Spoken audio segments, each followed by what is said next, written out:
Red lights pulsed through the bridge, a silent, frantic heartbeat. Commander Jax was out of his command chair before the first klaxon could sound, his boots hitting the deck with a solid thud. Report. The word was a sharp crack in the tense air. Lieutenant Vara's fingers danced across her console, her face illuminated by the chaotic data stream. It's a priority signal, Commander. Origin, New Terra, but it's broken. A wave of static hissed from the speakers, then a voice, shredded by distance and interference, clawed its way through. This is New Terra Control, final broadcast. The voice choked, swallowed by a burst of white noise that made the crew flinch. Then, clear and terrifying, the last words came. They are coming. The signal dissolved into a permanent, empty hiss. The bridge fell utterly silent, the hum of the Chimera's engines suddenly deafening. Jack stared at the main viewer, at the pinprick of light that was the New Terra system. A final broadcast. He turned, his eyes meeting Vara's, seeing his own dread reflected there. Set a course, maximum burn. I want to know what just died out there. The transition from the distorted chaos of superluminal space back to the stark clarity of normal physics was always a violent jolt, but this time it felt like a funeral dirge. The stars snapped into fixed, cold points of light, and there, hanging in the void, was the New Terra system. Lieutenant Vara's hands were a blur across her panel. All stop, running full diagnostic sweeps, commencing with the outer planets. The usual chatter of the bridge was gone, replaced by a heavy quiet, broken only by the low thrum of the engines at station keeping. Everyone watched the main viewer, waiting for the familiar data streams to populate the edges of the screen, for the comforting icons of comms traffic and navigational beacons to appear. They waited, and the screen remained obstinately, terrifyingly blank. Vara's voice was barely a whisper, yet it echoed in the silence. Commander, I'm getting nothing. No identification pings from the orbital platforms, no traffic control signals. The planetary energy grid, it's offline completely. She turned from her console, her face ashen. It's a total blackout. According to these scans, there hasn't been a significant power signature on that world for at least 48 hours. Jax rose slowly from his chair, his movements deliberate, as if fighting against the weight of the news. He walked to the viewport, staring at the distant marble of New Terra, a world that should have been a jewel of human expansion. Put it on screen, maximum magnification.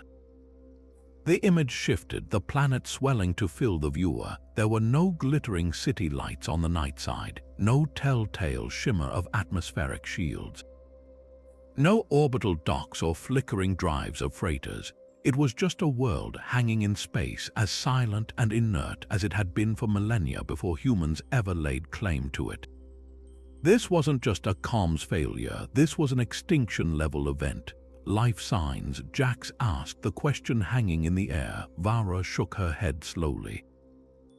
The scanners can't penetrate the atmospheric interference from this range. There's a lot of particulate matter like dust from colossal fires. But for a population of over 2 million, we should be detecting something, anything.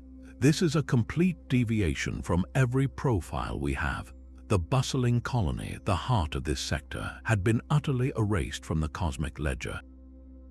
Jax clenched his jaw, the muscles in his neck taut. A cautious approach was no longer a tactical decision. It was a necessity born of sheer, unadulterated dread. Take us in, Vara. 1/4 impulse. I want full sensor arrays active and a constant sweep for any debris, any residual energy, anything at all that can tell us what happened here. And keep our shields at minimum, but ready to raise in an instant. The Chimera began its slow, grim journey into the graveyard of a world, every crew member straining for a sign of life in the overwhelming silence.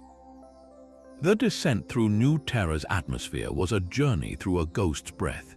The shuttle, callsign Magpie, pierced a ceiling of grey cloud that seemed less like weather and more like a shroud. A permanent layer of ash and dust stirred from some unimaginable cataclysm. Below, the landscape resolved not into ruins, but into a perfect, chilling facsimile of a living world. Commander Jax's hands rested on the control yoke, his knuckles white, as the capital city of Ethelberg sprawled beneath them. From this altitude, it looked pristine. The geometric patterns of its sectors, the gleaming arcs of its transit tubes, the sprawling green belts, all were exactly as the colonial surveys had depicted them. The only thing missing was the life. Jax guided the Magpie onto the wide expanse of the primary landing field, its thrusters kicking up swirls of dust that had gathered with no ground traffic to disturb it. The silence that greeted them as the engines spooled down was more profound than the vacuum of space. It was a physical pressure, an absence so complete it felt aggressive. Stepping onto the ramp, the first breath Jax took was thick with an unsettling mixture of scents. The ozone tang of a recent thunderstorm undercut by the acrid hint of smoke, and beneath it all, the faint, sweet smell of decayed organics, like a garden left to rot. The scene that stretched before them was one of arrested time. Ground vehicles sat parked at haphazard angles, some with their doors still hanging open as if the driver had simply stepped out for a moment.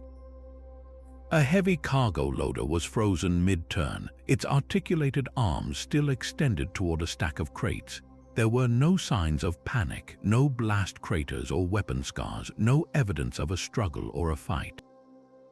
It was as if every single soul in Ethelberg had been translated out of existence at the same precise moment, leaving behind the shell of their civilization perfectly preserved. They moved through the wide boulevards in a tight formation, their footsteps echoing with a hollow, intrusive loudness. The city was a museum diorama of a society in mid-stride. A child's brightly colored ball sat abandoned in the middle of a pedestrian walkway. In a small open-air cafe, cups of what had once been coffee sat on tables, now filled with a scum of rainwater, the chairs neatly tucked in. The windows of habitation units were dark, and the only movement came from the wind, which whispered through empty streets, occasionally rustling a forgotten date, a slate, or a piece of litter. This wasn't a city that had been abandoned. It was a city that had been emptied. Its pulse stopped so suddenly that the echo of its life still seemed to vibrate in the very air, a haunting resonance just beyond the edge of hearing. Their path led them to the monolithic structure of the Planetary Operations Center, a building designed to withstand siege, its reinforced doors standing as a silent, mocking challenge. The main entrance was sealed tight, a solid slab of metal that refused to yield even to the Magpie's focused cutting torch.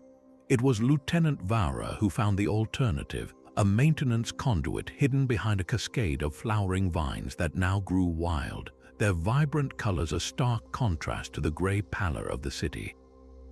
The conduit was a tight, claustrophobic squeeze, a tunnel of humming power conduits and fiber optic bundles that eventually deposited them into a sterile, dimly lit service corridor deep within the complex. The air inside was still and processed, tasting of recycled oxygen and the faint, metallic tang of active electronics. This was the first sign that something, at least, was still functioning. They moved with weapons raised, the beams of their shoulder lamps cutting through the oppressive gloom, sweeping across empty offices and vacant security stations. The silence here was even more unnatural than the streets outside. This was the nerve center of an entire world, a place that should have been a cacophony of alerts, communications, and bustling personnel. Instead, there was only the low, persistent hum of machinery running on automatic, a ghost in the machine keeping watch over a corpse. The door to the main control room was slightly ajar. Jax pushed it open slowly, the sight within freezing him in the doorway. The vast, circular chamber was a cathedral of data, its curved walls alive with a soft, ambient glow. Dozens of holographic displays floated above consoles, charts and graphs updating in real time, tracking atmospheric composition, orbital trajectories, and power grid status, all for a planet with no one left to read them. The consoles themselves were pristine, chairs neatly tucked in, personal effects like cups of cold tea and family photographs sitting undisturbed. It was a snapshot of a shift that had simply walked away mid-task. Vara immediately moved to the central command station, her fingers flying across the interface. "Systems are nominal," she reported, her voice hushed with disbelief. "Backup power has been maintaining core functions. The internal log is extensive." She isolated the final entry, time-stamped to the exact moment of the final broadcast. With a tap, she initiated playback. A young man's face flickered to life above the console, pale and strained, his eyes wide with a terror that was horrifyingly controlled. He wore the uniform of a new Terra flight controller, his name tag reading Aris. His breathing was quick and shallow. "Log entry 749, Lieutenant Aris. All external comms are down, long-range sensors are blind. I'm the only one left in the center." He glanced over his shoulder as if expecting to see someone or something behind him. The bioscanners, they just flatlined all of them, every single life sign on the planet gone in an instant. "It's not an instrument failure. I've run the diagnostics a dozen times." His voice cracked, but he steadied it, turning back to the recorder with a grim resolve. "This is new Terra control, final broadcast." He took a deep, shuddering breath, his words echoing the ghostly transmission they had received days ago and light years away. "They are coming." He reached out a trembling hand, not to the comms panel, but to a simple, physical switch, engaging the planetary emergency beacon on a continuous loop. Then the recording ended, not with a scream or a crash, but with a silent return to a live feed of system data. Lieutenant Aris had logged the extinction of his entire species, sent the warning, and then he too had vanished into the same absolute silence that had consumed everyone else. The console continued to blink, patient and oblivious, a monument to a mystery that was deepening into an abyss. Back on the Chimera, the oppressive silence of the planet was replaced by the low, urgent hum of a ship at high alert. Commander Jack stood behind Science Officer Kale, who was cocooned at his station, its surfaces alive with cascading waterfalls of data. The raw feed from the operations center was a torrent of information, a digital ghost of a dead world's final moments. "Anything, Kale?" Jax's voice was low, the calm a thin veneer over the tension that gripped the entire bridge. Kale didn't look up, his fingers a blur as he manipulated holographic interfaces. "The main log is a dead end, Commander. It confirms what we saw, but there's something else. A carrier wave piggybacking on the broadcast signal. It's faint, almost designed to be overlooked." He isolated a data stream, a jagged, chaotic line of code that looked like static. This wasn't part of the voice transmission. This was embedded, a data packet sent on a different frequency entirely. With a series of precise commands, Kale began peeling back the layers of encryption and interference. The chaotic line of code resolved into structured packets, though large sections were corrupted, chewed up by whatever had scoured new Terra clean. "I'm reconstructing what I can," Kale muttered, his brow furrowed in concentration. "It's fragmented, but there are patterns, recurring numerical sequences that don't match any human base." A cluster of numbers hung in the air before him, pulsing with a soft light. 3 sets of coordinates, 2 of them partially degraded, flickering in and out of stability. The third, however, was complete. Kale cross-referenced it with the stellar cartography database. A star chart bloomed on the main viewer, a web of light and civilization. A line extended from the Chimera's current position near New Terra, shooting out into the deep black past the borders of charted space. It terminated at a red dwarf system, one so remote and barren it didn't even have a name, just a catalog designation, System G734. A system with no known planets, no value, nothing. Then Kale focused on the other repeating element, a string of symbols that defied immediate translation. "This sequence, it's not a message, it's a metric, a count. He ran it through the linguistic analysis protocols. The computer struggled, rejecting standard decryption algorithms. It was Cale who saw the key, not in the symbols themselves, but in their rate of repetition. "It's a timer," he said, his voice dropping to a whisper. "A countdown based on a non-terrestrial numerical base. The intervals are all wrong, the progression is alien." He superimposed the countdown sequence onto a chronological display. The numbers, now translated into a format they could understand, were steadily, inexorably decreasing, and the end point, the moment it reached zero, was terrifyingly close. "Commander," Cale said, finally turning to face Jax, his face pale in the glow of the screens, "this countdown isn't pointing to an event in the past. It's counting down to something that hasn't happened yet, and according to this, we have less than 48 hours. The fragmented coordinates and the relentless countdown were no longer just a record of a tragedy. They were a warning bell tolling for the next potential victim, a destination and a deadline written in the ashes of 2 million souls. The coordinates from the ghostly data stream led them directly to the heart of the dead city, to the central plaza of Ethelberg. On the colonial surveys, this was depicted as a vast, open space for public gatherings, a park-like area with fountains and monuments celebrating the pioneers. What they found instead brought them to a halt, their breath catching in their throats. There, dominating the center of the plaza, was a structure that defied every known record. It was a monolith towering over the surrounding buildings, constructed from a material that seemed to devour the light. It was a black so absolute it looked like a tear in reality, a shard of pure obsidian that hummed with a low, sub-audible vibration they felt in their bones more than heard with their ears. Most unnerving was its surface. It was not a solid, inert stone. The blackness of it shifted and flowed like a vertical river of oil, patterns swirling within its depths with a slow, hypnotic rhythm. There was no discernible carving, no seam, no mark of any tool.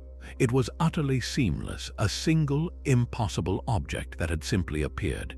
Jax motioned for the team to fan out, their weapons trained on the structure, but it offered no threat, no visible aperture or mechanism. It simply stood, a silent, humming accusation in the center of the void where a civilization had been. As they cautiously approached, the monolith reacted. The slow, fluid movements on its surface quickened, the patterns coalescing and dissolving faster, as if stirred by their presence. Lieutenant Vara, her scientific curiosity overriding her fear, took a deliberate step closer. The surface directly in front of her seemed to bulge outward slightly, the liquid obsidian forming a subtle, mirrored contour that precisely matched her body's silhouette from head to toe. It was not a reflection in the traditional sense. It was an echo, a real-time, three-dimensional mapping of her form in the shifting dark material. When she slowly raised her hand, the corresponding dark shape on the monolith mimicked the gesture flawlessly, but with a slight, unsettling delay, as if it were learning. The hum of the structure intensified, a deep thrum that resonated in the fillings of their teeth, a sensation of immense, dormant power being gently probed by their very existence. This was not a relic left behind. It was something awake and profoundly aware of their intrusion. Vara's discovery on the central command console was a chilling one. Tucked away in a partitioned, high-security directory, separate from the main operational logs, was a folder labeled Plaza Surveillance Final Hour. The files within were time-stamped to the exact minutes leading up to the final broadcast. With a grim sense of purpose, Jax gave the order to play the primary feed. The main viewer on the bridge, which had shown only the dead world, now flickered to life with a scene from its last vibrant day. The footage was startlingly normal at first. The central plaza of Ethelberg was bustling with life under a bright, midday sun. People strolled along the pathways, children chased each other near the fountains, and vendors sold food from colorful stalls. The monolith was already there, its dark, shifting surface a stark and ominous presence in the center of all this human activity. yet the people seemed to pay it no mind, as if it had been a part of their city for some time. The audio picked up the distant, happy sounds of conversation and laughter, a poignant and heartbreaking contrast to the silent tomb they had just walked through. Then, without any warning, the change began. The monolith surface, which had been flowing with its usual slow rhythm, suddenly stilled. For a single, suspended second, it became a perfect, motionless obsidian mirror. Then it flared. A wave of pure, blinding white light erupted from its base, not as an explosive force, but as a silent, expanding sphere. It moved with an impossible, graceful speed, washing over the entire plaza and continuing far beyond the camera's frame. The light was not harsh or painful to look at. It had a soft, almost ethereal quality, but it was utterly absolute in its effect. The team watched frozen as the wave touched the people. There was no scream, no cry of alarm. There was only silence. The individuals in the plaza did not burn or disintegrate or vanish in a flash. They simply faded. As the wave of light passed through them, their forms became translucent like smoke, and then they were gone. A man mid-stride dissolved into the air. A woman reaching for a child's hand simply evaporated. The children themselves, their laughter captured a moment before, vanished without a trace. The wave passed over the entire city in seconds, and when it was gone, the footage showed an empty world. The plaza was exactly as they had found it, pristine, perfectly preserved, but utterly still. Only the abandoned possessions remained: a jacket draped over a bench, a data slate dropped on the ground, the child's ball sitting alone on the path. The light had taken the people but left everything else untouched, a harvest of souls without any violence to the physical world. The footage ended, leaving the bridge in a silence heavier than any they had yet experienced. This was no weapon. It was a phenomenon, an erasure so clean and total it felt less like an attack and more like a sentence being carried out. The low, pervasive hum that had been a constant background presence since they entered the plaza began to change. It was no longer a steady, almost meditative vibration felt deep in the chest. It began to pulse, a slow, rhythmic throb that matched the accelerating swirl of patterns on the monolith surface. The air itself seemed to thicken, charged with an energy that raised the hairs on their arms. On Kale's datapad, which had been steadily displaying the translated countdown, the numbers flickered violently.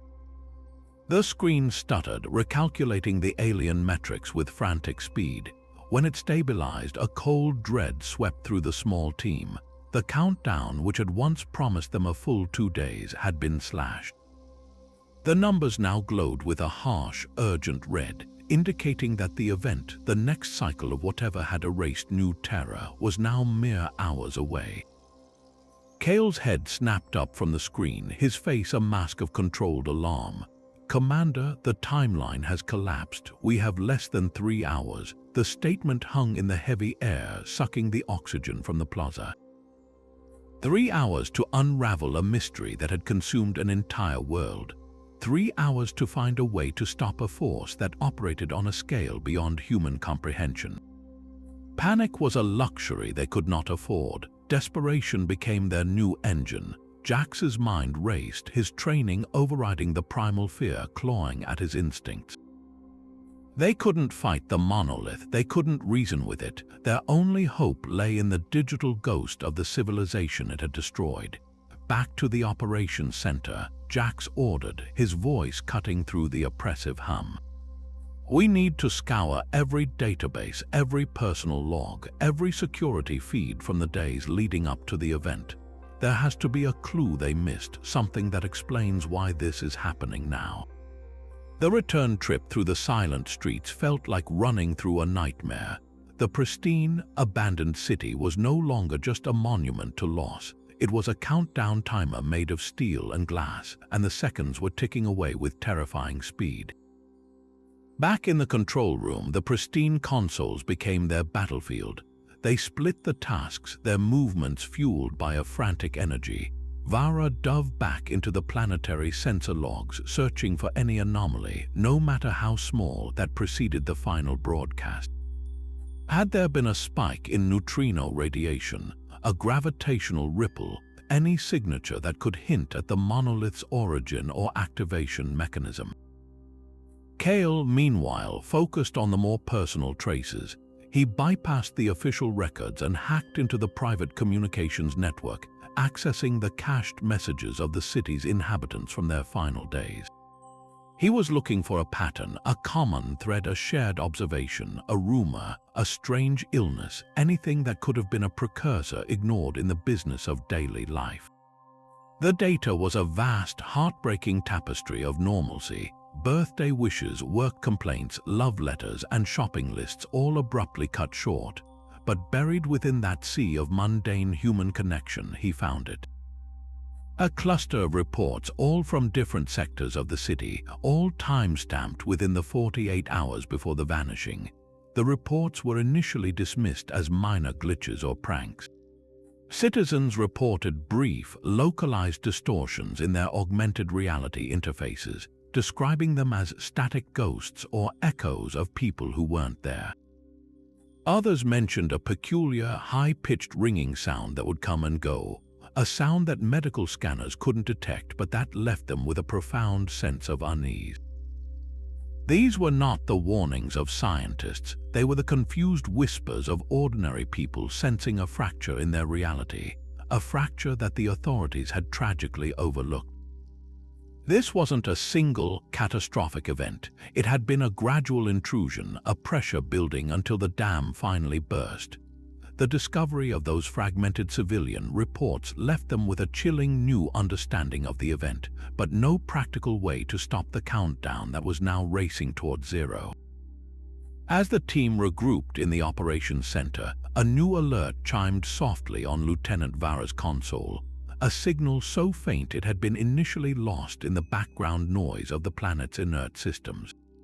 Her eyes widened as she filtered out the static. "Commander, I'm picking up something. It's not from the city grid." She enhanced the signal, a repeating sequence of dots and dashes that was heartbreakingly familiar. "It's a standard Imperial distress beacon. The modulation is weak, degraded, but it's active, and it's not coming from the surface. It's originating from subsurface coordinates." The entire bridge focused on the new data stream. The signal source triangulated to a location on the planet's dark side, in a region of severe tectonic activity known as the Serrated Range. Cale pulled up the colonial database. The source matches the location of a deep-core geological research station, designated Anvil. It was established to study planetary mantle dynamics. Its unique feature is that it's buried under 3 kilometers of solid rock. A wave of desperate hope swept through them. If the energy wave that erased the population was a line-of-sight phenomenon, or if it was attenuated by sufficient mass, the researchers working deep underground might have been shielded. They could have survived the initial event, only to be trapped in their tomb as the world above fell silent. This changed everything. A survivor wasn't just a life to be saved, they were a witness. They might have recorded sensor data from deep within the planet as the event occurred, data that could reveal a weakness or an origin point that surface observations had missed. They might know why the monolith was here. Jax immediately began issuing orders, the inertia of dread replaced by the urgency of a rescue mission. Vara, plot the fastest course to those coordinates. Cale, I want you to try and establish a comms link, even if it's just one way. Let them know someone is coming. He turned to the rest of the bridge crew. Prep the Magpie for immediate launch. I want a full med kit and engineering gear on board. We're not just looking for answers anymore, we're going to get our people out. The flight to the dark side of New Terra was a journey through an abyss. Without the reflected light of a living world, the landscape below was a canvas of pure black, broken only by the jagged, silvery peaks of the mountains that caught the distant starlight. The Magpie descended into a deep, scar-like canyon, its navigation systems relying entirely on the faint, pulsing homing signal from the Anvil station. They finally set down on a narrow landing ledge carved into the cliff face. the entrance to the station, a massive, reinforced airlock door set into the rock. The door was scarred and pitted by rockfalls, but it was intact. Most importantly, the external status panel glowed with a soft green light, indicating that internal power and atmosphere were still stable. Forcing the airlock was a tense, noisy affair, the grinding of metal echoing unnervingly in the confined space of the canyon. When the inner door hissed open, they were greeted not by the silence of the city above, but by the low, vital hum of life support systems. The air was cool and carried the sterile, metallic scent of a ship. The lights in the main corridor were dim, running on emergency power, but they were on. Scuff marks on the floor and a DISCRDED Chinese letter kit suggested a hasty, but not panicked, retreat deeper into the facility. The looping distress beacon was louder here, a persistent, forlorn call echoing from the station's internal speakers. They moved inward, their footsteps echoing in the long, empty halls, following the beacon and the faint signs of life toward the heart of the mountain, toward the possibility that they were not the last living souls on New Terra after all. The journey deeper into the Anvil station felt like descending into the veins of a slumbering giant. The sterile, recycled air grew colder the further they moved from the entrance, and the hum of the life support systems was the only sound, a constant reminder that this place was a fragile bubble of survival buried under an unimaginable weight of stone. The corridor opened into a central hub, a circular chamber bustling with silent, automated laboratory equipment. Screens displayed complex seismological readouts and core sample analyzers, all updating in real time, oblivious to the silence of the world above. It was here, hunched over a console in a dimly lit side office, that they found her. Dr. Lena Petrova was a wraith of the vibrant scientist listed in the station's personnel files. She was wrapped in a thermal blanket, her knuckles white where she gripped the fabric, and she stared at the scrolling data on her screen with a hollow, unblinking intensity. She didn't startle when Jax announced their presence with a soft call. She merely flinched, as if the sound of a human voice was a physical blow after so long in utter solitude. When she finally turned to look at them, her eyes were wide, sunken pools of trauma, reflecting the cold light of the monitors. "It's still counting, you know," she whispered, her voice raspy from disuse. She gestured a trembling hand toward her screen, which displayed the same alien numerical sequence Kale had decoded. Her version of the countdown was even more advanced, its end point now measured in minutes, not hours. "It never stops, it just resets." Jax knelt beside her, keeping his voice low and calm. "Dr. Petrova, I'm Commander Jax of the starship Chimera. We received your distress signal." What happened here? Petrova's gaze drifted from Jax to the other members of the team, a flicker of disbelief in her eyes, as if she were seeing ghosts. "You came from out there," she breathed. The surface, a shudder ran through her. "They're all gone, aren't they?" The bioscanners flatlined, every single one. "I watched it happen from down here." She wrapped the blanket tighter around herself. "We felt it first, a resonance deep in the planetary mantle. Our instruments went wild, detecting an energy signature that didn't conform to any known physics. It was like the planet itself was being tuned." She explained that the Anvil's unique deep core sensors had given them a front row seat to the cataclysm. They hadn't seen the light, but they had recorded the wave as it passed through the very rock around them, a ripple of transformative energy that selectively targeted complex neural patterns, consciousness itself. "It wasn't an attack," she said, her voice gaining a sliver of strength born from horrific certainty. "It was a harvest. They don't want our world, our resources. They want what we are. They're farming consciousness." This was the monstrous truth that had driven her into shock. The monolith wasn't a weapon of war. It was a piece of agricultural technology on a cosmic scale, reaping the sentient life that had grown on this world. The pristine cities left behind were evidence of this. Why damage the soil when you're only interested in the crop? The countdown, she believed, wasn't a timer to an attack. but to the next cycle when the field would be ready for harvesting again. And with the Chimera now in orbit, a new crop of vibrant, complex minds had suddenly arrived, accelerating the process. Their presence had triggered the countdown's collapse. They hadn't just stumbled upon a mystery, they had walked into a trap and sprung it themselves.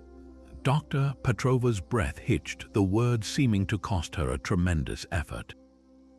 "You have to understand, it's not malice, it's ecology." She gestured weakly at the seismological data still flowing across her screen, a river of numbers that told a story of planetary-scale manipulation. The resonance we detected, the one that felt like the planet was being tuned, that was the calibration. The monolith, it's not a standalone device. It's a node, a focal point for an energy matrix that envelops the entire world. It doesn't destroy life, it extracts it. It harvests the one thing a civilization produces as it evolves, a coherent consciousness. She explained that in the days before the event, their deep core sensors had detected faint, phantom energy signatures layered over the planet's own magnetic field. At first, they were dismissed as sensor ghosts, echoes from the intense tectonic pressures, but Petrova had cross-referenced the data with atmospheric readings. The patterns matched, she whispered, her eyes wide with the memory of the discovery. The phantoms weren't random. They were a scan, a sophisticated mapping of every neural network on the planet, from the simplest animal instincts to the vast, interconnected web of human thought. They were assessing the biomass of the mind. The monolith's purpose was to act as a catalyst to resonate with this pre-established matrix and trigger a wave of energy that would disentangle consciousness from its physical vessel, lifting it away like smoke from an extinguished candle, leaving the body, the city, the entire civilization perfectly intact but utterly empty. "This has happened before," she continued, her voice gaining a grim, scholarly certainty. "Not here, but elsewhere. We found echoes of it buried in the oldest astronomical survey data. Unexplained radio silences from colonies that vanished without a trace. Legends from pre-spaceflight cultures about gods who descended and took the spirits of their people. We thought they were myths. They're not. They're historical records." She believed they were dealing with a race so ancient, their technology so far beyond human understanding, that they existed in a state where physical form was either irrelevant or unsustainable. For them, the blossoming of sentient life on a world like New Terra wasn't an occasion for contact, it was a sign of a crop reaching maturity. They were cosmic farmers, and consciousness was their currency, the fuel for their own continued existence or expansion. "The countdown," Jax prompted, the red numbers burning in his mind. Petrova nodded grimly. "It's not a warning, it's a cultivation timer. Once a field is harvested, the matrix remains. It needs time to reset, for new life to emerge and develop the level of sentience required. The monolith sleeps and the countdown begins, but our arrival," she looked at them, a profound sorrow in her expression. A starship full of advanced, complex minds suddenly appearing in orbit, it's like a sudden, unseasonable bloom. It signals to the system that the field is ripe ahead of schedule. Our presence didn't just discover the timer, it accelerated it. "We haven't been investigating an extinction event, Commander. We've been wandering into a barn that was scheduled for cleaning, and we've just tripped the switch that starts the machinery." Her testimony reframed their entire mission. They weren't just rescuers or investigators anymore. They were the next harvest, and the reaper was already counting down the seconds. Petrova's gaze drifted from the horrifying data on her screen to the faces of her rescuers, a flicker of something other than despair, a grim, determined resolve finally showing in her eyes. "You have to understand, the broadcast you intercepted Lieutenant Aris's final words. That wasn't a distress call." She pushed herself up straighter in her chair, her voice gaining a fragile but steady strength. "We knew we couldn't stop it. The energy matrix was too vast, the technology too far beyond us, but we hoped we might be able to poison the harvest." In the final, frantic hours before the event, as the phantom scans intensified and the civilian reports of static ghosts became too numerous to ignore, a small, desperate plan was conceived. Dr. Petrova, along with a handful of the planet's top xenolinguists and network theorists, had worked around the clock. Their goal wasn't to build a shield or a weapon, it was to build a Trojan horse. "We repurposed the entire planetary communications array," she explained. "We turned it into a single-use delivery system. The voice message, the warning, that was just the envelope. The payload was hidden in the carrier wave, a compressed data packet containing a specially crafted viral construct. This wasn't a virus designed to crash systems or destroy data. Its purpose was far more radical, based on their limited understanding of the harvesting matrix, a system that seemed to read and encode consciousness. Petrova's team engineered a self-replicating code meant to act as a corrosive agent within the harvester's own network.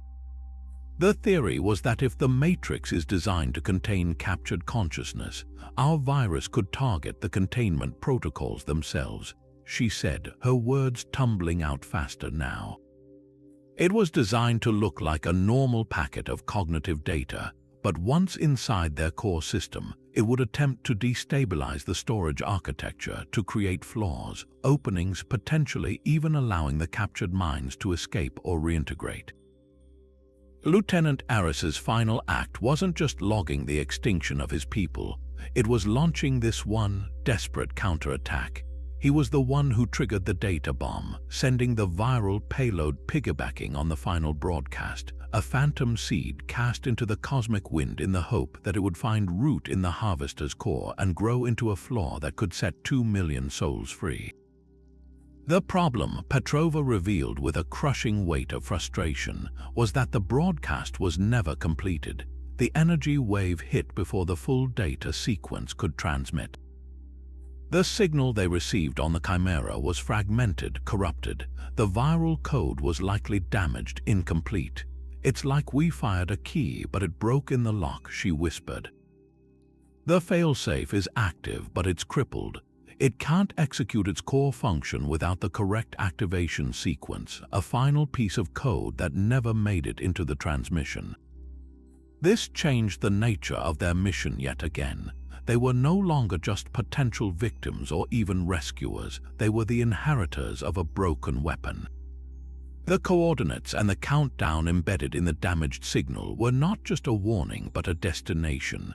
The Harvester's core network, the place where the captured minds of New Terra were now held, was located in that remote red dwarf system. And the accelerating countdown was the timeline they had to not only reach it but to find a way to complete the failsafe's programming. They held the shattered key to a prison door, and the clock was ticking down to the moment the warden would arrive for the next batch of inmates. The choice before Commander Jax was no longer about survival or escape.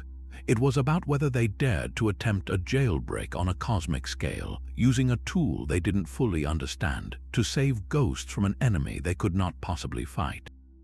The sterile hum of the Anvil Station's life support was now completely drowned out by a new sound, a deep, resonant thrum that seemed to emanate from the very rock around them. It was the monolith, and its pitch was rising from a meditative drone to a piercing whine that vibrated in their teeth.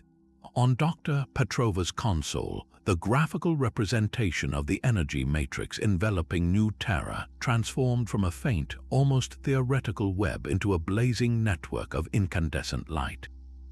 The numbers on the countdown display bled away with terrifying speed, the final minutes evaporating into seconds.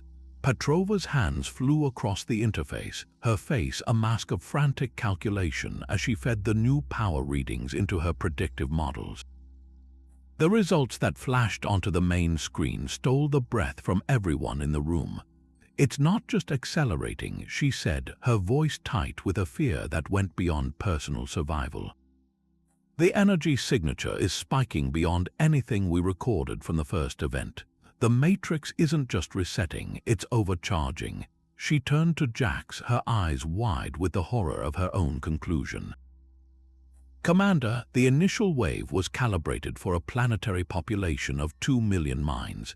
Our presence here, the concentrated neural activity of a starship crew combined with my own.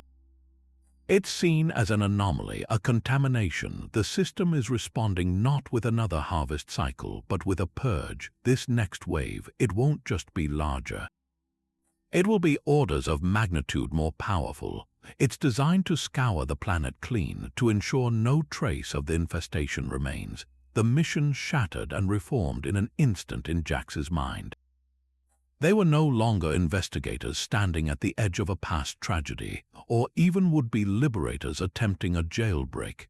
They were prey, caught in a trap that was now actively hunting them.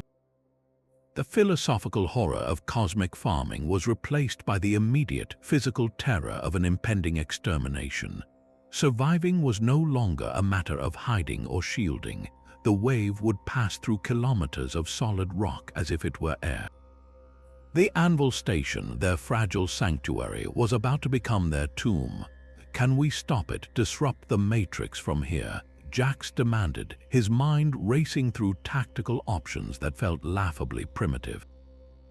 Petrova shook her head, a gesture of utter helplessness.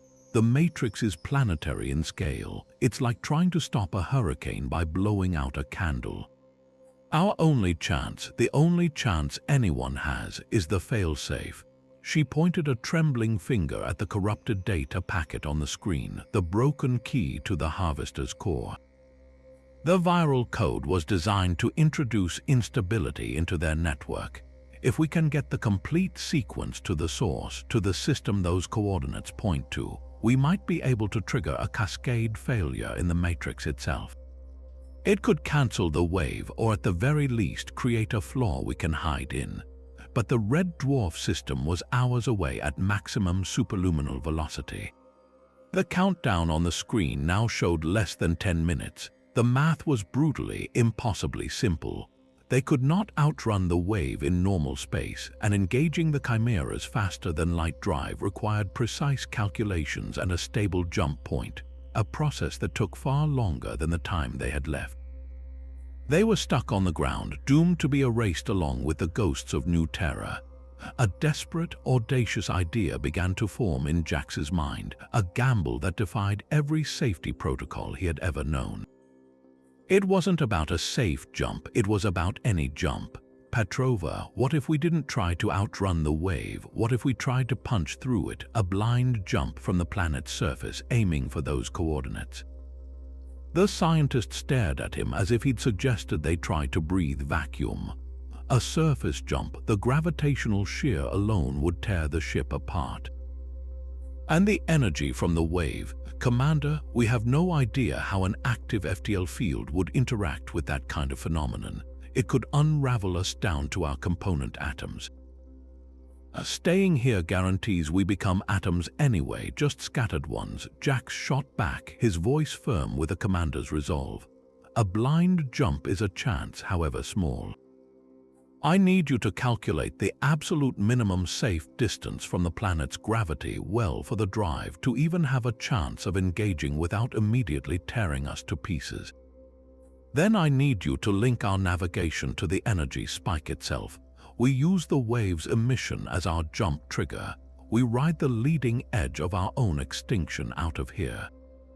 It was a suicide maneuver with a sliver of hope attached, a desperate attempt to transform the weapon aimed at them into a catapult.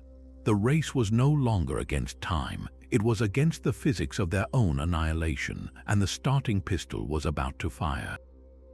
The command deck of the Chimera was a storm of controlled chaos. Every station illuminated by the lurid red glow of the proximity alert as the planetary energy matrix built toward its cataclysmic climax. Commander Jax stood at the center of it, Dr. Petrova's horrific revelation hanging in the air between them. A blind jump was a desperate gamble, but it was the only one left on the table. Yet, even as the calculations for that terrifying maneuver scrolled across the main viewer, a different, even more radical idea began to take root in Jax's mind, sparked by Petrova's own words about the corrupted viral code. The payload was designed to look like cognitive data, she had said. What if they didn't just run from the harvest? What if they tried to feed the harvester exactly what it wanted, but with a poisoned apple hidden inside? He turned from the viewport, his voice cutting through the frantic hum of the bridge. Belay the jump calculations, Dr. Petrova, you said the monolith is the focal point, the trigger for the matrix. What if we could deliver the completed viral code directly into that node? The question landed in a sudden, stunned silence. Petrova stared at him, her scientific mind instantly grappling with the implications. The energy vortex that forms just before the wave emission. Our sensors show it's a conduit, a tunnel of focused energy leading directly back to the source. It's how the harvested consciousness is transported. Her eyes widened as she followed his logic. If we could survive the transit, if we could fly a craft directly into that vortex at the moment of activation, we wouldn't just be escaping the wave, we'd be riding it straight to the harvester's core. The audacity of the plan was breathtaking. It was no longer a flight for survival, but an act of deliberate infiltration. The goal shifted instantly from simply getting away to delivering a weapon to the heart of the enemy, but the obstacles were as immense as the idea was bold. The vortex was a maelstrom of energies that defied known physics. Any conventional shuttle would be torn to subatomic particles in milliseconds. Lieutenant Vara, her face pale but determined, immediately began running simulations. The Magpie's structural integrity field is designed for atmospheric stress and micrometeor impacts, not this, she reported. But if we cannibalize the power regulators from the secondary deflector array and reroute all non-essential power to the forward shields, we could theoretically create a focused integrity bubble. It would be unstable, it might hold for a few seconds, maybe. The next problem was guidance. Flying into a chaotic energy storm was a suicide run for even the most advanced autopilot. The approach would require split-second, intuitive adjustments that only a living pilot could make, a constant dance on the edge of annihilation, and there was the payload itself. The viral code was still incomplete, its activation sequence missing. Kale, working furiously at his station, proposed a terrifyingly elegant solution. "We can't repair the code from the outside," he said, his fingers a blur. "But if we package it with a live, high-bandwidth neural interface, the pilot's own brainwave patterns could act as the final key. The pilot wouldn't just be delivering the virus, they would be the catalyst that activates it upon arrival, using their consciousness to complete the circuit." The plan crystallized with brutal clarity, a one-way trip into the storm with the pilot serving as both the guidance system and the final, living component of the weapon. The silence that followed was heavier than any that had come before. Every officer on the bridge understood the unspoken truth of the mission. It was a suicide run in the purest sense. The vortex was a one-way street. There would be no return trajectory, no extraction.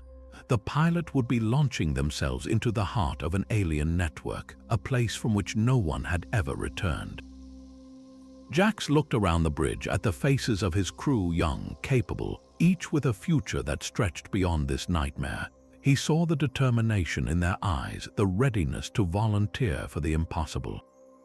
But he also saw the weight of command, the ultimate responsibility that rested on his shoulders alone.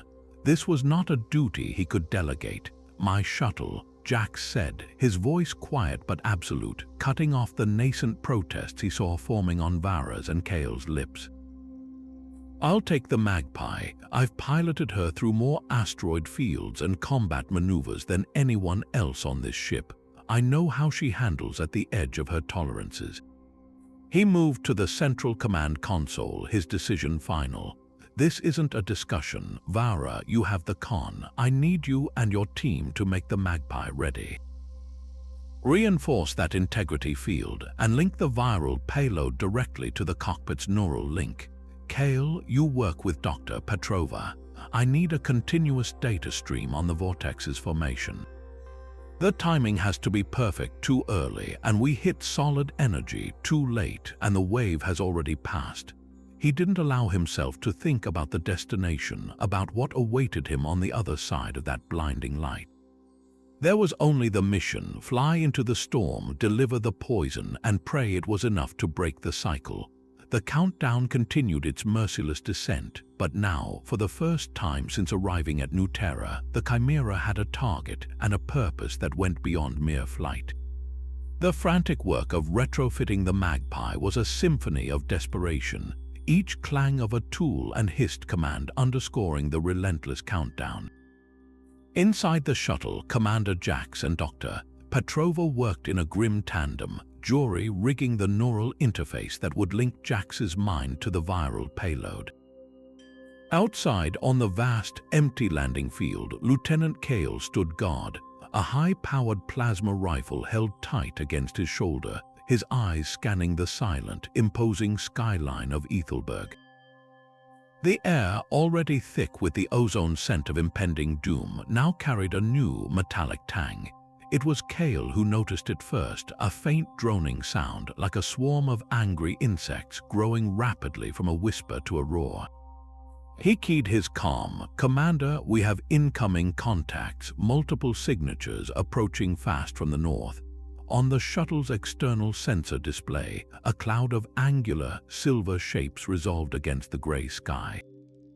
They moved with a terrifying, fluid synchronization, not like individual craft but like a single predatory organism. These were the Harvester's probes, sleek and faceless drones, their purpose clear: to sterilize the anomaly, to eliminate the contamination before the main wave could purge the entire planet. They descended upon the landing field with silent, murderous intent, energy weapons on their undersides glowing with a malevolent purple light. The first blasts carved smoking furrows in the permacrete mere meters from the Magpie's landing gear. Jax cursed, slamming the button to disengage the external power feeds. "We're not ready. The integrity field is still unstable," he shouted over the rising whine of the approaching drones.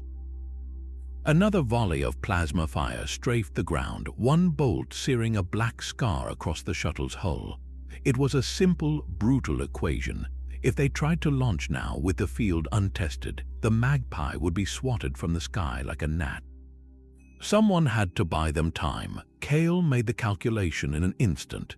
His sacrifice wasn't born of a grand speech or a moment of dramatic hesitation. It was a tactical decision, clean and absolute. "I'll hold them at the perimeter," his voice crackled over the calm, eerily calm. "You get that bird in the air." Before Jax could issue a countermanding order, Kale was already moving, firing sustained bursts from his rifle to draw the drone's attention away from the shuttle. He sprinted for the cover of a heavy cargo hauler, turning the landing field into a makeshift battlefield. From the viewport, Jax and Petrova watched the one-sided firefight. Kale moved with a grace born of training and desperation, using every piece of abandoned machinery for cover. Chinese letter shots managing to disable one drone, then a second, sending them crashing to the ground in showers of sparks. But for every one he downed, 3 more took its place. They began to flank him, their attacks becoming more coordinated, hemming him in. Jax's hand hovered over the launch sequence, his knuckles white, every instinct screaming at him to go to his officer's aid. But he was anchored to the cockpit by the weight of 2 million souls and the future of his own crew. To leave now was to render Kale's sacrifice meaningless. Trapped behind the burning wreckage of the cargo hauler, with plasma bolts melting the metal around him, Kale made his final stand. He emptied the last of his rifle's power cell into the advancing swarm, then drew his sidearm. His final transmission wasn't a scream or a plea, but a simple, focused statement, the last report of a dedicated science officer. The vortex is forming directly above the monolith. Energy readings are spiking. You have your window, Commander. Go. The comlink dissolved into a burst of static as a concentrated volley of enemy fire engulfed his position. The heroic crackle of his weapon fell silent. The drones, their primary objective achieved, now turned their full attention back to the shuttle, but the seconds Kale had bought them were priceless. Inside the Magpie, a green light finally blinked on Jax's console. The integrity field was active, a fragile bubble of hope. With a roar of defiance that was part grief and part fury, Jax ignited the main engines.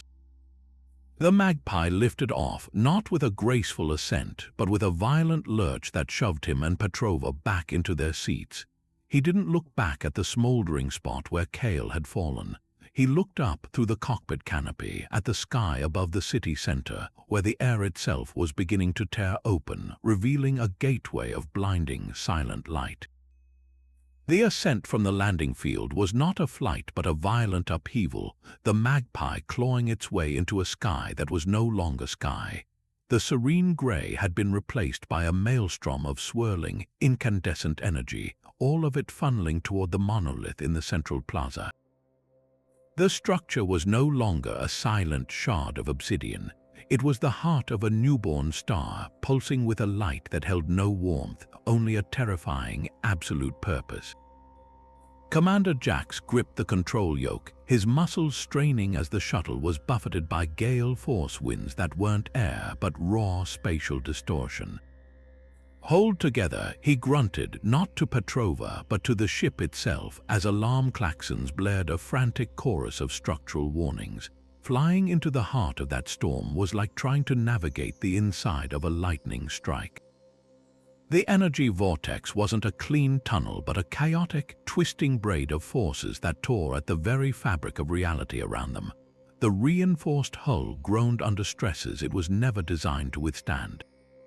Jax's world shrank to the viewport and his instrument panel, his hands moving on pure instinct, making micro-adjustments that were less about flying and more about survival. He wasn't guiding the shuttle so much as persuading it to follow the path of least disintegration, dancing on the edge of a blade that threatened to cut them apart with every passing second. The external cameras showed nothing but a blinding, featureless white, punctuated by flashes of violet and gold as the ship's shields absorbed impacts from energy densities that defied measurement. In the co-pilot's seat, Dr. Petrova was a portrait of focused frenzy, her face illuminated by the frantic dance of data on her console. Her task was even more precarious than Jax's, to interface their jury-rigged systems with the alien energy field without being instantly vaporized. "The field is trying to authenticate us," she shouted over the roar of protesting metal and screaming energy. "It's reading the shuttle systems, probing for the cognitive signature it's expecting. I'm trying to mimic the data packet's profile to make us look like harvested data in transit." Her fingers flew across the interface, creating a digital phantom, a mask for their intrusion. But the alien systems were relentless, launching wave after wave of invasive protocols that sought to breach their firewalls. Each successful defense was met with a more sophisticated attack, a silent, digital war raging within the cockpit as the physical war raged outside. A particularly violent shudder racked the craft and a shower of sparks erupted from an overhead panel. A new, more urgent alarm joined the cacophony. "Shield integrity is failing," Jax yelled. "We're losing the forward emitter." The fragile integrity bubble that was their only protection was collapsing. On Petrova's screen, the representation of their digital disguise began to flicker and destabilize under the renewed assault. They were being unmasked, their ruse discovered just as they reached the threshold of the vortex. The light outside intensified to an unbearable degree, and the shuddering of the ship became a constant, teeth-rattling vibration. They were at the event horizon, the point of no return, and the Harvester's defenses had identified them as a threat. The final barrier loomed, a shimmering wall of coherent energy that looked less like a gateway and more like a solid surface of pure force. Jax pushed the throttle to its absolute limit, a silent prayer on his lips, and drove the shuddering Magpie directly into the heart of the light. The transition from the violent chaos of the vortex to the sudden, absolute stillness was so jarring it felt like a physical blow. One moment, Commander Jax was fighting the controls of a shuttle being torn apart by forces that defied physics, his muscles straining against the turbulence. The next, there was a nothing, no sound, no vibration, no sense of motion. The crushing pressure vanished, replaced by a weightless, silent calm. The blinding white light that had filled the viewport resolved into a vast, open space that had no walls, no floor, no ceiling. It was a nexus of pure information, a seething ocean of light where reality itself was woven from thought and memory. They were floating in the heart of the Harvester. This was not a machine built of gears and circuits. It was a library of souls. All around them, rivers of luminescent data streamed in impossible patterns, converging and diverging in a silent, cosmic dance. Within those currents, Jax could glimpse fleeting images, a child's laughter frozen in a bubble of light, the silhouette of a couple dancing, the determined face of a scientist staring into a microscope. These were the 2 million consciousnesses of New Terra, their entire lived experiences digitized and suspended in this repository, their individuality preserved yet trapped in an endless, silent loop. The air, if it could be called air, hummed with a psychic static, the collective whisper of a civilization that had been filed away. Dr. Petrova, her face illuminated by the gentle radiance, immediately went to work. "The viral payload is primed," she said, her voice a quiet reverence in the overwhelming silence. "I'm initiating the upload sequence. We need to broadcast it directly into the core network, the central stream where all these consciousness flows connect." Her fingers moved across the Magpie's console, which now seemed ludicrously primitive in this environment. A progress bar appeared on her screen, a slender strand of green light beginning to inject their digital poison into the pristine rivers of data. For a few heartbeats, it seemed to work. The green light advanced steadily, and the system around them seemed to accept the new data without question. Then the Harvester fought back. It didn't deploy weapons or launch defensive programs. Its defense was far more insidious, far more personal. The gentle hum of the Nexus shifted, taking on a familiar, rhythmic pattern. Jax frowned, trying to place it. It was the sound of waves gently lapping against a shore, a sound he hadn't heard in over a decade. The Nexus around him dissolved, the rivers of light reforming into a specific, heartbreakingly vivid memory. He was no longer in the shuttle. He was standing on a beach at dusk, the air warm and salty, the sky painted in hues of orange and purple. And there, walking toward him with a smile that could disarm a supernova, was his wife, Elara. She had been gone for 10 years, lost to a freak shuttle accident during a deep space survey. Yet here she was, every detail perfect, from the way a strand of her hair fell across her face to the tiny scar on her chin from a childhood fall. Jax, her voice was exactly as he remembered, a melody that had haunted his dreams. "You made it, I've been waiting." She reached out a hand, and the urge to take it was a physical ache in his chest. This wasn't some crude facsimile. It was a perfect reconstruction, pulled from the deepest, most cherished vaults of his own mind. The system wasn't attacking him with monsters, it was offering him heaven. It was using his own love, his most profound loss, as a weapon to break his resolve, to make him stand down and accept this paradise as his new reality. At the same time, Dr. Petrova was facing her own phantom.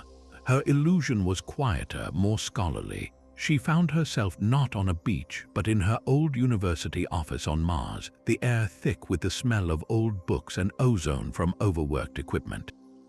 Sitting across from her, peering over his spectacles with that familiar mix of admiration and gentle challenge, was her mentor, Professor Evander, the man who had first ignited her passion for xenology, who had died of a sudden neural disease years before the New Terra mission.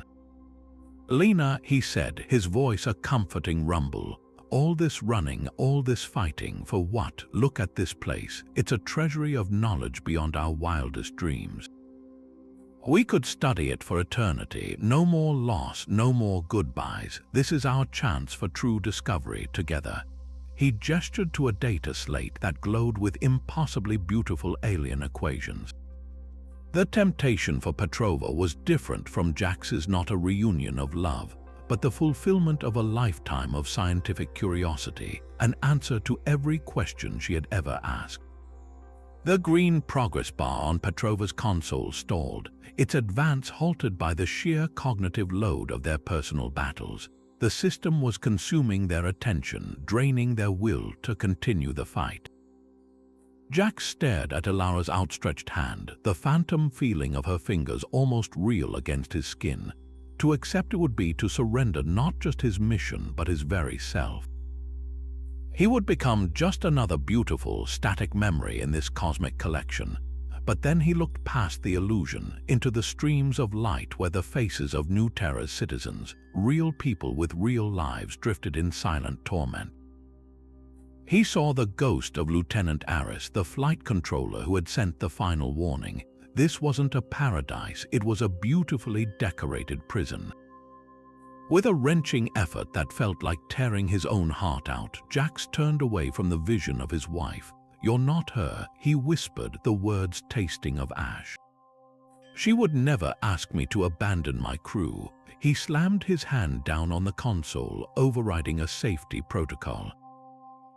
"Petrova, now, bypass the main buffer and route the upload directly through the cockpit's neural link. Use my brainwaves as the carrier signal." The beach illusion flickered, Ilara's smiling face contorting into a mask of confusion and hurt before dissolving back into the neutral light of the Nexus. The system, recognizing that its psychological assault had failed, shifted tactics. The gentle rivers of data began to churn violently, and the whispers of the captured minds rose from a hum to a deafening roar of anguish and protest, a psychic weapon aimed directly at their sanity. The final stage of the upload had begun, and the price of activation was to be paid not in blood, but in the very fabric of their minds. The phantom of Ilara did not simply vanish when Jax turned away. It intensified, becoming more real, more desperately persuasive. The scent of the sea air filled the cockpit, and he could feel the phantom grit of sand beneath his boots. Her expression shifted from a welcoming smile to one of profound sorrow, her eyes glistening with unshed tears. "Jason," she pleaded, using his given name, the one only she had ever called him. "All those years alone, the weight you carry, you don't have to anymore. Just let go, stay with me, it's what I would have wanted."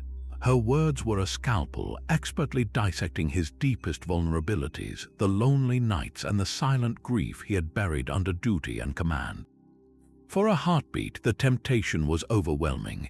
The chance to lay down that burden, to be whole again in a world without loss, was a siren song more powerful than any enemy weapon. But as her hand reached for his eyes caught a flicker of motion on the shuttle's secondary monitor.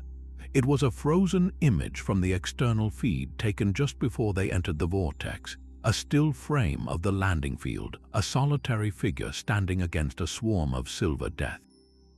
Kale, the memory of those final, calm words, "You have your window, Commander, go," cut through the illusion's sweet poison like a bolt of lightning. Kale had not died for a paradise of delusions, he had died for a chance, however slim, at the truth. He had sacrificed his future so that Jax could fight for one. To accept this comfortable lie would be to spit on that sacrifice, to make Kale's courage meaningless. The love this illusion offered was a gilded cage, and a true love, he realized with a painful clarity, would never ask him to abandon his purpose or his people. A surge of raw, defiant willpower erupted from him. No. The word was not a shout, but a low, guttural rejection that seemed to vibrate through the very deck plates. He slammed his fist onto the console, his fingers moving with a speed born of absolute certainty. He bypassed the automated safety protocols, the systems that were hesitating under the psychic assault, and seized manual control. "The link isn't enough, Petrova. The system is fighting the upload because it sees it as an external threat. We have to become the virus." He rerouted the final activation sequence, not through the shuttle's computer, but directly through the cockpit's neural interface, jacking it straight into his own cerebral cortex. He was no longer just the pilot. He was making himself the living conduit, the final, unpredictable variable in the harvester's perfect equation. The effect was instantaneous and agonizing. The serene beach vanished, replaced by a hurricane of conflicting sensory input. The collective anguish of the 2 million captured minds roared into his head, a psychic scream of trapped souls. But within that chaos, he could also feel the viral code, the failsafe crafted by Petrova's team, surging through him, magnified and given intent by his own conscious resolve. He wasn't just delivering a weapon anymore, he was aiming it, guiding it with his own fierce determination to set these people free. With a final, monumental effort of will, he pushed the control yoke forward, not navigating with instruments, but with instinct, driving the magpie not away from the heart of the psychic storm, but directly into its most concentrated core, plunging them deeper into the blinding nexus to deliver their payload at the source. The moment Jax completed the neural link, transforming his own consciousness into the final key, the placid ocean of the nexus shattered. The gentle, flowing rivers of light that held the souls of New Terra twisted into frenzied whirlpools. The low, ambient hum that had filled the space erupted into a deafening psychic crescendo, a symphony of 2 million voices suddenly awakening from a silent dream into a chaotic, shared awareness. It was no longer a whisper of memories, it was a roar of rekindled existence. Dr. Petrova watched in awe and terror as the viral code, now supercharged by Jax's unwavering intent, replicated through the harvester's core network at an exponential rate. It was no longer a subtle corruption, it was a wildfire. The system's response was immediate and violent.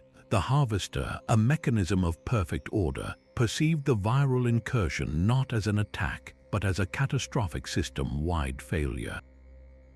Instead of deploying a targeted defense, it began a frantic, self-preserving overload.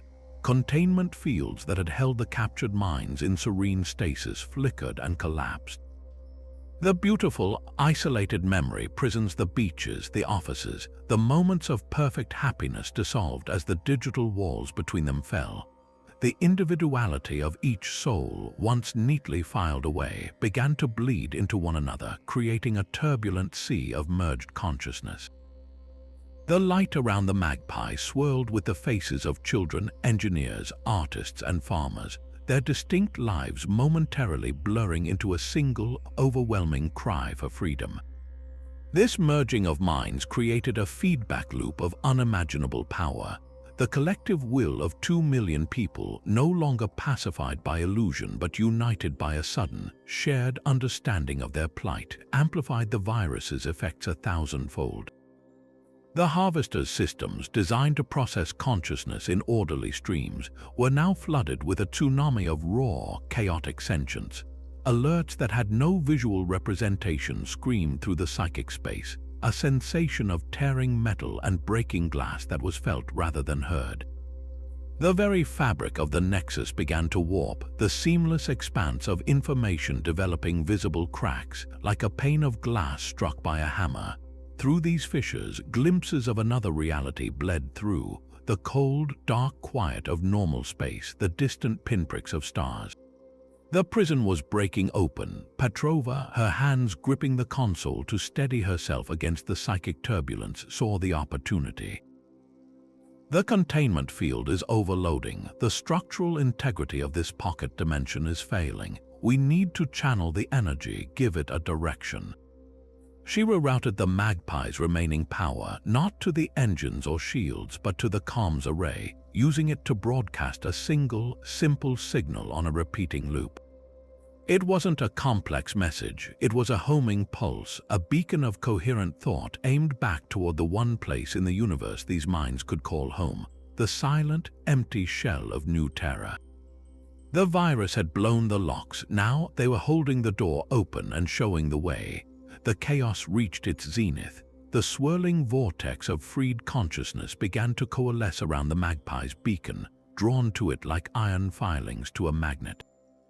The psychic scream coalesced into a purposeful direction, a river of light now flowing with intent, punching through the disintegrating walls of the Harvester's core. The last thing Jack saw before the sensory overload threatened to shut down his own mind was a final, unified surge of light, a colossal wave of reclaimed lives crashing through the fractures in reality and streaming out into the void, a silent, brilliant exodus heading back toward the world they had lost. The magpie, caught in the wake of this monumental release, was hurled backward like a leaf in a hurricane, tumbling end over end into the collapsing heart of the machine that had tried to contain the uncontainable human spirit. The silent, suffocating emptiness that had gripped New Terra for days was shattered by a sound that defied physics, not an explosion, but a release, a great cosmic exhalation. The monolith, the obsidian heart of the Harvester's machinery, did not explode into shards.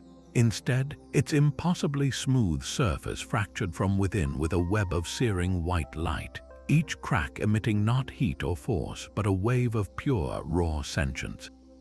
It was a reverse tide, an energy flowing backwards against its original destructive path.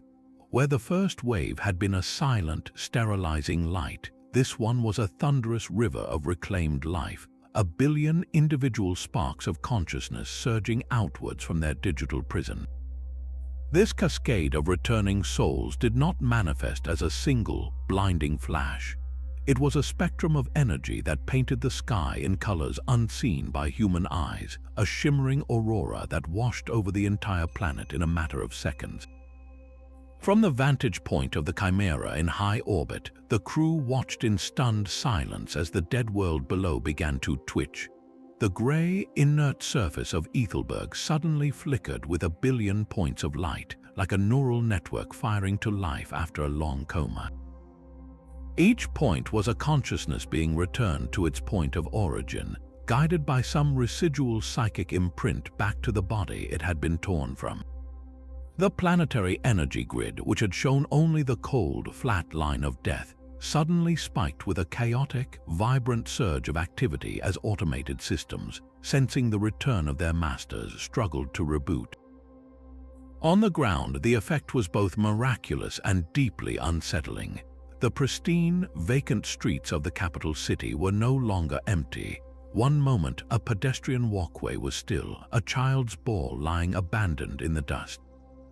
The next, that same walkway was filled with people, their forms materializing out of the very air, solidifying from a shimmer of light into solid flesh and bone.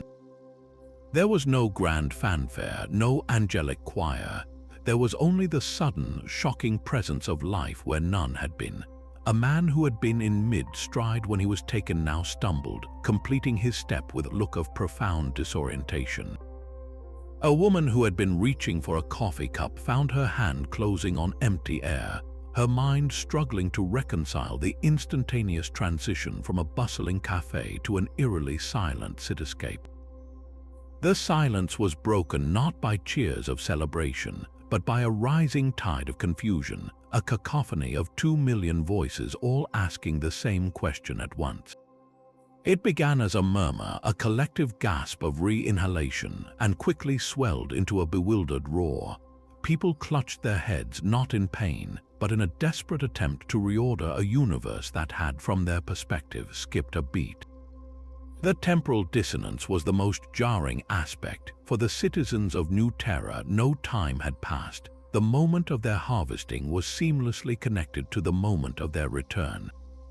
1 second they were living their lives, the next they were standing in a world that had aged days without them, a world coated in a fine layer of dust where plants had wilted and machinery had fallen silent.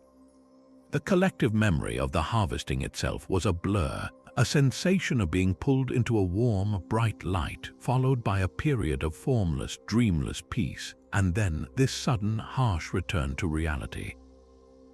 The city, which had been a monument to perfect preservation, was now a scene of beautiful, chaotic rebirth.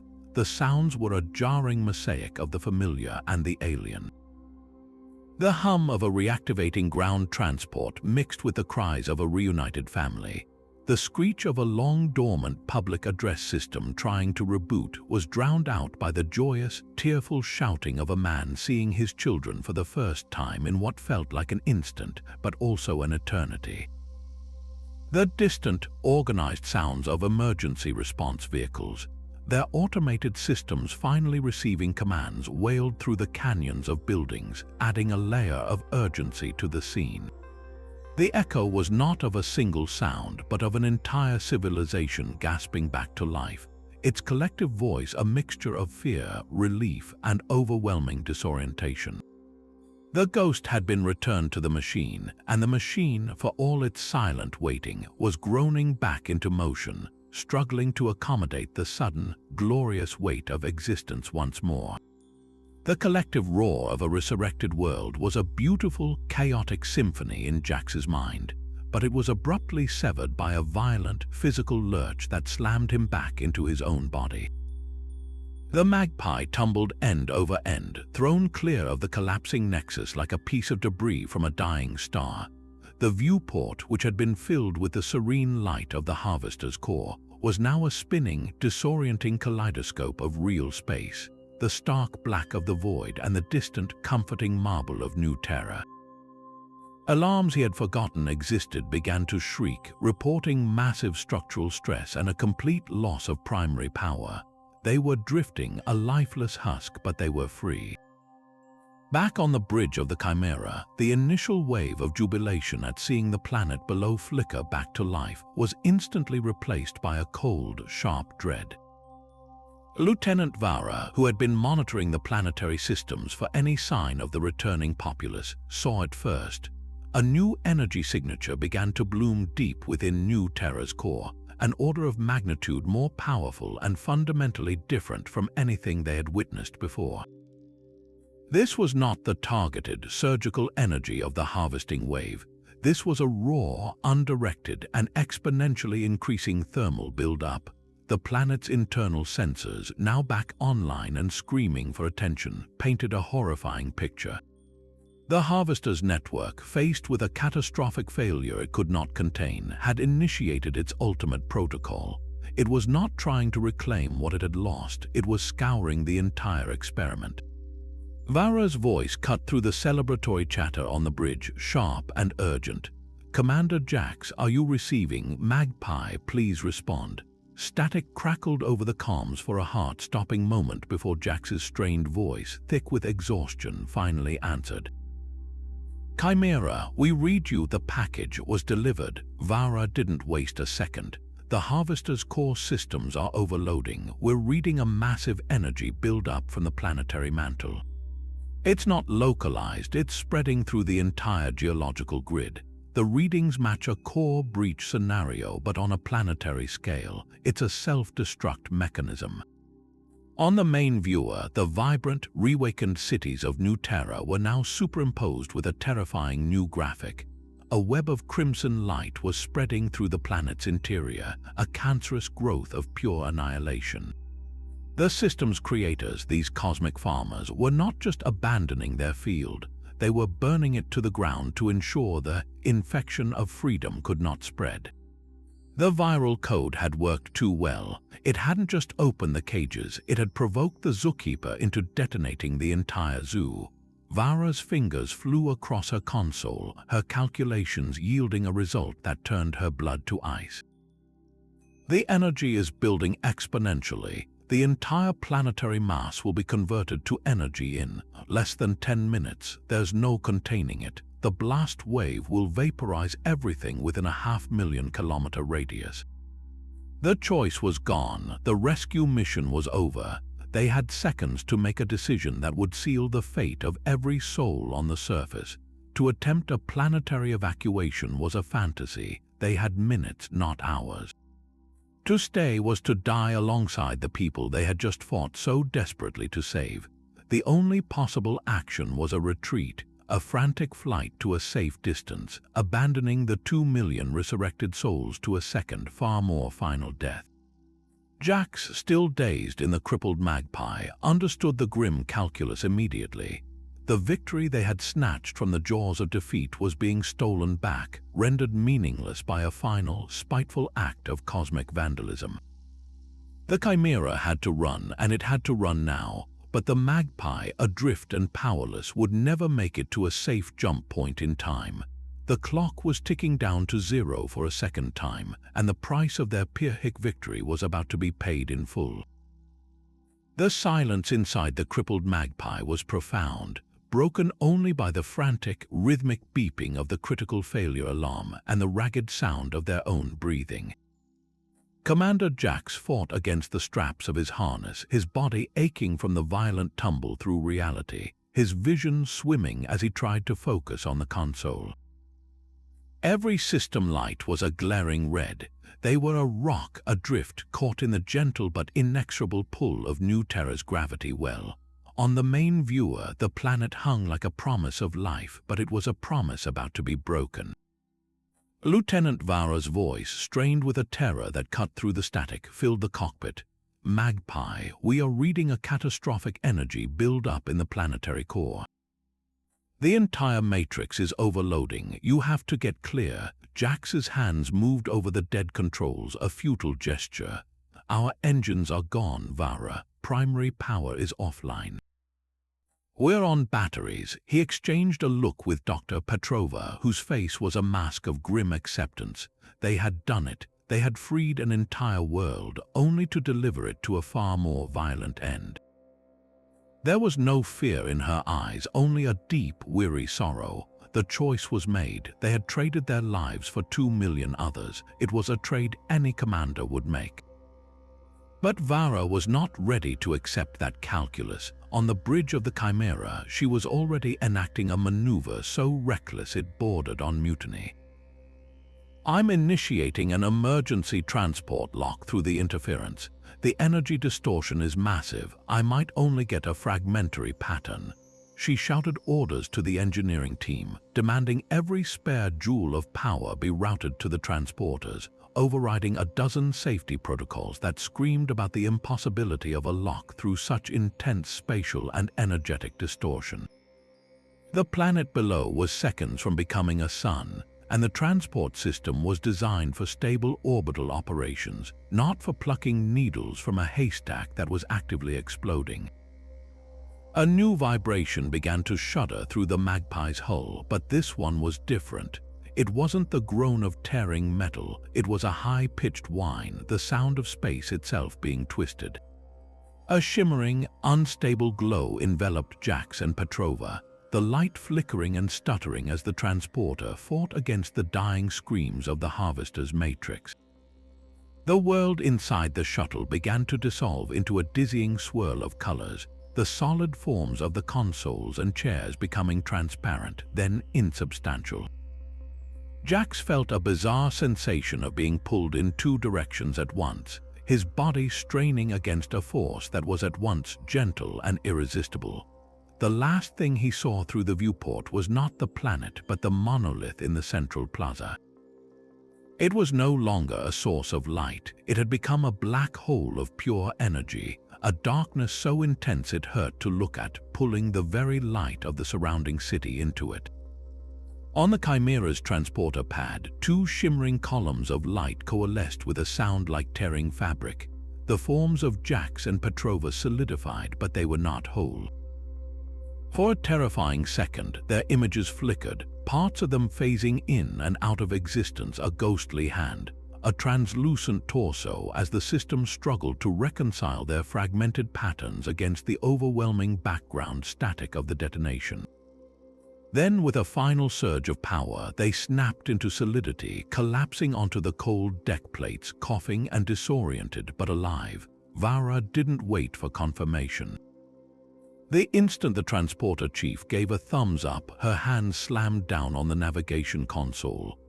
"Emergency jump now. Bearing and distance are irrelevant. Just get us out of here." The helmsman, his face pale, input the command. Engaging a faster-than-light drive this close to a planetary mass was a violation of every law of physics and safety. The gravitational shear alone could pancake the ship into an unrecognizable smear of atoms, but the alternative was a certainty. The Chimera's engines roared to life, charging the jump drive in a fraction of the time it normally took. The ship shuddered violently, the structure screaming in protest as it prepared to tear a hole in the fabric of space-time while still deep within a gravity well. Through the main viewer, the crew witnessed the end of New Terra. It did not explode like a bomb. There was no sound in the vacuum, only a silent, horrifyingly beautiful display. The monolith's implosive collapse reached its critical point, and for a single, timeless moment, the entire planet seemed to turn inside out. A wave of pure white light erupted from the core, not as a destructive force, but as a transformative one. The world dissolved into light, its continents and oceans and reawakened cities becoming transparent, then evaporating into an expanding sphere of incandescent energy. It was a silent, brilliant flash that consumed the entire system, washing over the space where the Chimera had been just heartbeats before. As the wave of annihilating light reached for them, the stars outside the viewport stretched into long, impossibly thin lines, and the ship was violently hurled into the disorienting non-space of a blind, emergency jump, leaving only an empty, cooling nebula of dust and memories where a world had once been. The bridge of the Chimera was a tomb of silent victory. The gut-wrenching disorientation of the emergency jump had faded, leaving behind the steady, familiar hum of the ship's systems, a sound that now felt alien in the wake of what they had witnessed. On the main viewer, the starfield was calm, a peaceful tapestry of light that offered no hint of the cataclysm they had narrowly escaped. Commander Jack stood before the screen, his posture rigid, his hands clasped behind his back. He had given the order to drop out of superluminal space as soon as it was safe, a point distant enough to be secure but close enough to look back. All eyes were fixed on the replay of the sensor logs, the cold, hard data of the event that no human memory, save their own, would ever hold. The playback was both magnificent and horrifying. The explosion had not been a conventional blast of fire and shrapnel. It was a phenomenon of pure energy, a silent, expanding sphere of incandescent white light that seemed to consume reality itself. For a breathtaking moment, it appeared as though the entire New Terra system would be wiped from the cosmic map. But then, just as the wave reached its absolute zenith, it collapsed inward upon itself with a finality that defied physics. The light did not fade, it was simply withdrawn like a breath being sucked back in, and when it was gone, the planet remained. New Terra hung in the void, physically pristine, its atmosphere and continents exactly as they had been before the Harvester's final, spiteful act. The self-destruct mechanism had not been designed to destroy the physical world. It had targeted only the Harvester's own matrix, a controlled demolition that annihilated the prison but spared the land. Lieutenant Vara's voice was hushed as she read the subsequent scans. The energy signature has dissipated completely, though the planetary core is stable. And the life signs, Commander, the life signs are stronger than ever. 2,347 souls. It's all there. The reading showed a world teeming with biological activity, a vibrant biosystem that had been restored along with its people. The cities of Ethelberg would once again be bustling, the landing fields active, the lights of civilization burning bright against the night. They had won. They had snatched an entire world back from the brink of non-existence. But the victory was haunted by a profound and unsettling paradox. Deep-level psychological and neurological scans conducted from their remote vantage point revealed the true nature of the rescue. The people of New Terra exhibited no signs of trauma, no memory gaps, no collective psychological shock. According to every measurable metric, their experience was seamless. For them, the last several days had simply never happened. A shopkeeper who had been serving a customer would have completed the sale without a flicker of interruption. A child who had been kicking a ball in the plaza would have seen it land, their laughter unbroken by an unseen eternity of digital stasis. The harvester's extraction had been so clean, and the return guided by such precise psychic imprints, that the entire horrific episode had been edited out of their timeline, leaving a perfect splice in the film of their lives. The crew of the Chimera, however, would carry the unedited version forever. They were the sole archivists of a galactic tragedy, burdened with the knowledge of a suffering they had ended but that the victims themselves could never acknowledge. There would be no parades for them, no gratitude from the millions they had saved. Their report to command would be filed under the highest levels of classification, a story so unbelievable it would likely be buried, dismissed as the trauma-induced delusions of a crew that had survived a freak stellar event. They had become ghosts in their own story, the invisible hands that had repaired a broken universe, their heroism known only to themselves. And as Jax finally turned away from the viewer, the image of a living, breathing new Terra burning in his eyes, he understood the final, cruel joke of the harvesters.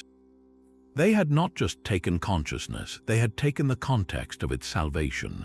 The people were saved, yet they were forever scarred by an experience they could not recall, their lives haunted by an invisible wound, a silent echo of a scream they never knew they uttered.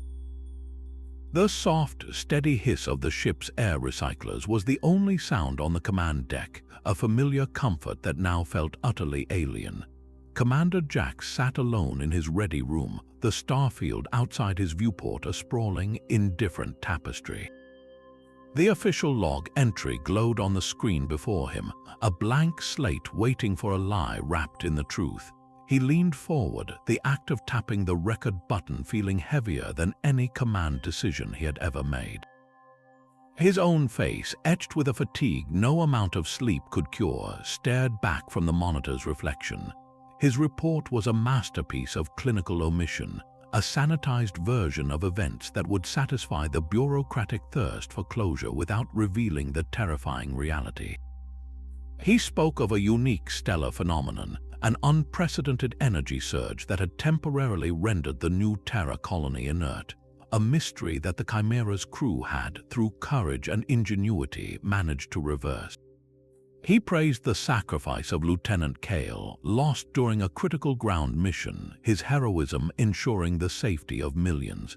It was a story of triumph, the kind that would be celebrated in dispatches and taught at the academy. But as he reached the conclusion, his voice, which had been steady and official, wavered for just a fraction of a second. He stated that the colony was saved, its people alive and well, their continuity of existence miraculously preserved. And then he paused, the silence stretching as he looked past the camera, past the bulkhead, into the infinite dark. The threat was not gone. It had merely receded like a tide pulling back from a shore, gathering strength for the next greater wave. The harvesters were not a singular enemy to be defeated in a glorious battle. They were a fundamental, chilling component of the cosmos itself, an ecology of consumption that operated on a timescale beyond human comprehension. New Terra was not their only field, it was merely the one humanity had stumbled upon. There would be others, colonies and worlds yet unborn, that would one day bloom with sentient life, only to be reaped when they reached a maturity these silent farmers deemed sufficient. The victory on New Terra was not an end to the war, but the first terrifying glimpse of its true, boundless nature. Their civilization was not traveling through an empty universe, but through a cultivated one, and they had just learned they were not the gardeners, but the crop. He knew his report would be buried, classified at a level so high it might never see the light of day. The political and religious upheaval that would follow the truth was unthinkable. How does a species continue to strive, to build, to dream, when it knows its ultimate purpose in the cosmic order might be to serve as sustenance for something infinitely older and more powerful? The silence they had encountered on New Terra was not an absence, it was a warning, a pattern repeated across the galaxy. The quiet, empty worlds they had previously dismissed as failed colonies or natural oddities now took on a sinister new meaning. Each one was a graveyard, a harvested field left fallow. They had been interpreting the silence of the universe all wrong. It wasn't a sign that they were alone, it was a sign that they were late to the party and the other guests were predators.